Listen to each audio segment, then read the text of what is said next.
Եվ փորձել ցույց տալ, որ բաներ, որոնք տեղի ունեցել, տեղի չեն ունեցել, զուտ նրա համար, որ բարեհաճ լինես այդ ագրեսորի հանդեպ։ Դա նորմալ վարքագիծ չէ, անարժանապատիվ է ու հենց այդ պատճառով է ձախողվում նաև խաղաղության օրակարգը։ Այսինքն սա նաև հաճոյանալու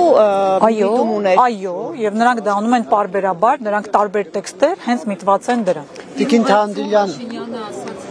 Սահմանազատված եւ սահմանագծված Հայաստանի Հանրապետության տարածքներով պիտի վերապրեն հայոց։ Երեխեք աճ կոմը գնացեք հետ էլի։ Հայեր ընտրած ճանապարհին։ Նախ Փաշինյանը չէ, որ պիտի ուղենիշ դնի հայ ժողովրդի համար, կրկնում եմ, նա վաղուց արդեն չի արտահայտում հայ ժողովրդի հավաքական ինքնությունը։ Նա վաղուց արդեն կապ չունի հայ ժողովրդի հետ։ Ինչ վերաբերում է սահմանազատման սահմանագծման գործընթացին, որտեղ է այդ գործընթացը, երբ ավարտվեց, երբ որ իրենք տվեցին 4 հայկական գյուղերը ու այդտեղ ավարտվեց։ Ինչու տավուշում, որովհետև ամենաբարենպաստ դիրքերը ունեինք տավուշում։ Այդ որ հիմարը չի հասկանում այդքան բան։ Հետևաբար գործընթացը նորից եմ կրկնում, պիտի գնա, բայց պիտի լինի այնպես, որ դա շարունակվի, օրինակ։ Շարունակվում է արդյոք ջերմուկից դուրս են եկել ադրբեջանական զորքերը, Հայաստանի սուվերեն տարածքից այդ սահմանազատման արդյունքում դուրս են եկել։ Հպարտության պատ են դրել։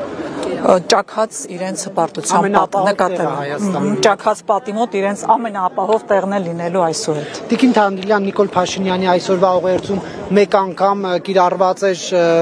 հայոց ցեղասպանություն ձևակերպումը, մեկ անգամ ցեղասպանություն եւ 4 անգամ մեծ եղեռն։ Հայ ժողովուրդը օրինակ երբ Ամերիկայի նախագահ պետք է խոսեր, անհամբեր սպասում էր հայոց ցեղասպանություն է կիրառվելու, թե մեծ եղեռն։ Հիմա մենք տեսնում ենք, որ Հայաստանի ղեկավարը հայոց ցեղասպանություն ձևակերպումը ապրիլ 24-յան ուղերձում ընդամենը մեկ անգամ է օգտագործում։ Սա ինչպես է մեկնաբանում։ Իսկ այդ ինչ հայտարարություն է, որ Նիկոլ Փաշինյանը չի ձևախեղել 18 թվականից ի վեր։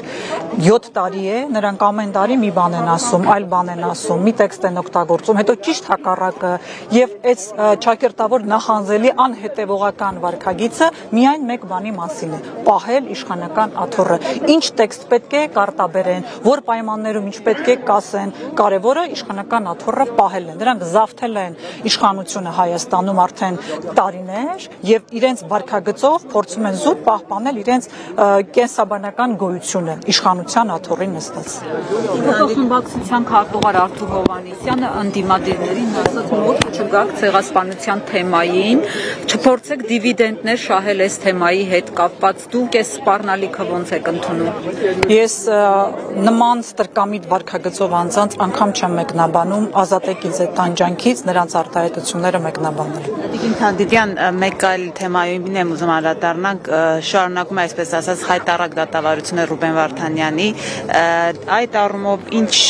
նորություն կարող եք ասել, այսինքն կա օրինակ հնարավորություն գոնե պայքարելու այդ դատին ներկա լինելու միջազգային իրավաբաններ կամ մարդիկ, որոնք կարողանան գնել։ Նախ ուզում եմ նաև խոսեմ Դավիթ Բաբայանի վերջի հայտարարության մասին, ինչ համատեքստում, որ նա խոսում է, թե ինչպես են խեղաթյուրում իրենց խոսքերը, որովհետև բոլորս հասկանում ենք, որ դա փակ դատավարություն է, ադրբեջանական պետական լրատվամիջոցներն են բացառապես դա լուսաբանում, եթե կարելի է այդպես կոչել, եւ վերագրում յուրաքանչյուրին ով ինչ ուզում է։ Եվ հենց դա է նաև Ռուբեն Վարդանյանի պայքարներից մեկը եւ միտված դրան, որ որևէ միջազգային կառույց մասնակցություն ունենա, միջազգային լրատվամիջոց մասնակցություն ունենա, եթե Ադրբեջանը վստահ է, որ ինքը արդար դատավարություն է անում։ Իսկ Ադրբեջանը բնականաբար վստահ չէ եւ յուրաքանչյուր նրանց թողած տեղեկատվություն դատավարության մասին խոսում է թե բաց դատավարության ընթացքում։ Բոլորս գիտենք, որ դա փակ է եւ ես նաեւ կուզեմ մեր հարգարժան լրատվամիջոցները դիմեն իրենց գործընկեր միջազգային լրատվամիջոցներին ու խնդրեն նրանց մասնակցել այդ ճակերտավոր բաց դատավարությանը, ապացուցելու աշխարհին, որ ստախոս է Ալիևյան ռեժիմը, որ դատավարությունը փակ է եւ որ հայ մարդիկ այնտեղ դատապարտվում են հայ ժողովրդի ինքնորոշման իրավունքի համար պայքարած լինելու պատճառով։ Ինչ վերաբերում է Ռուբեն Վարդանյանի դատավարությանը եւ այնտեղի տրված ցուցմունքներին, դուք լսում եք անհեթեթություն։ Ականները պայթել են Ռուբեն Վարդանին տեղադրած ականներից են պայթել։ Ուզում եմ հասկանալ այդ անուն ազգանուններ գրած այդ ականի ոնց են որոշել ում տեղադրածն է այն դեպքում, երբ Ռուբեն Վարդանյանը երբեք ու որևէ ձևաչափով առնչություն չի ունեցել ռազմական գործողություններին։ Հարգանք բոլոր նրանց, ովքեր ունեցել են առնչություն բայց Ռուբեն Վարդանյանը առնվազն այն մարդն է, որ անգամ 3 ամիս այդտեղ գործունեություն ծավալելուց զուտ մարդակենտրոն ոլորտներ է վերահսկել սոցիալական, առողջապահական, կրթական եւ այլն, այսինքն որևէ աղերս նա ուղղակի չէր կարող ունենալ։ Սա է դատավարական ֆարսը, որ աշխարհը պիտի տեսնի, իսկ մենք մի պահանջ պիտի ունենանք աշխարհից ու Ադրբեջանից ու բոլորից հայ գերիներին վերադարձնել, ազատ արձակել ու վերադարձնել Հայաստան։ Գործողությունները այս հարցի հետ կապված ինչպես է գնահատում, իրենք ասում են մենք լուր ենք գործում եւ սա այն թեման չէ, որ պետք է անընդհատ շարժման առարկա դարձնել։ Դուք երևի ուզում եք ասել անգործությունը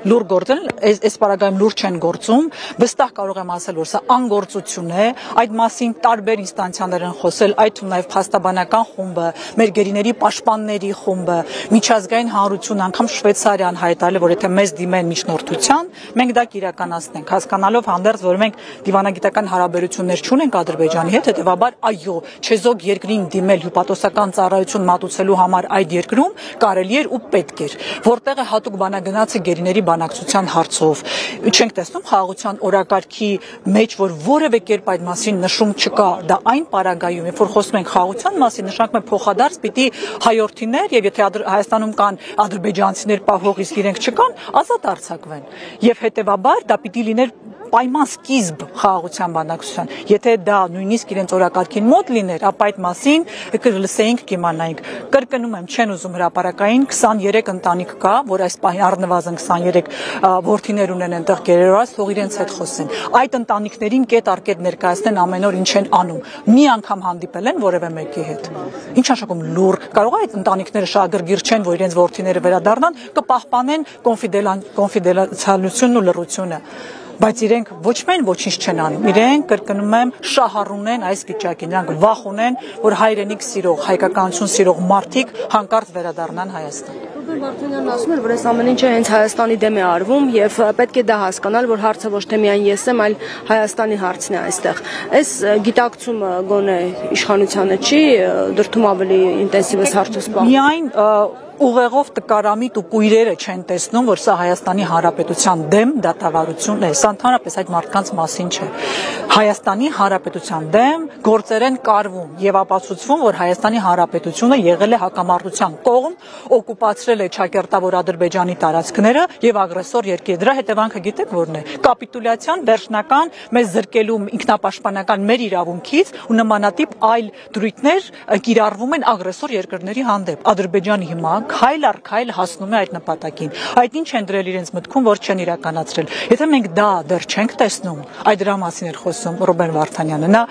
արժանապատվորեն կրում է այդ տանջանքը, ինչ մեզ բոլորի սպառնում է, բայց եթե մենք դա չենք տեսնում, որ սա մի հոգու մասին չէ, այն 23 հոգու մասին չէ ընդհանրապես, այն Արցախում ապրող 120-150 հազար արցախցիների մասին չէ, ովքեր էթնիկ զտման են ենթարկվել եկել Հայաստան, ոչ, սա հայ ժողովրդի, մասնավորապես Հայաստանի Հանրապետության դեմ դատավարությունը եւ վաղը բոլորս, մեր սերունդները պատասխան ենք տալու այս դատավարության իրականացման հետևանքով մեր նկատմամբ այլ ինստանցիաներում եւ այլ վարքագծի դրսևորման հետևանքով։ Հետևաբար, եթե մենք չսթափվենք, խելքներս գլուխներս չհավաքենք, մենք ծանր օրեր են մեզ սպասվում հետագայում։ Տիկին Թանդիլյան եւ անդրադառնալով կրկին ցեղասպանության թեմային, երբ կարդում ենք Նիկոլ Փաշինյանի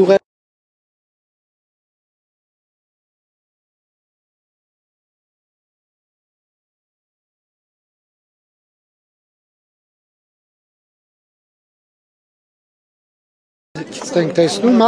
չկա ընդհանրապես պահանջ Թուրքիային, սա ձեզ ինչով է պայմանավորված։ Անգամ պատերազմից հետո 21 թվականին, երբ որ ՔՊ խմբակը մասնակցում էր ընտրությունների, իրենց ծրագրում դեռևս խոսվում էր Արցախի ինքնորոշման իրավունքի մասին եւ Արցախի պաշտպանության, տարածքների ազատագրման։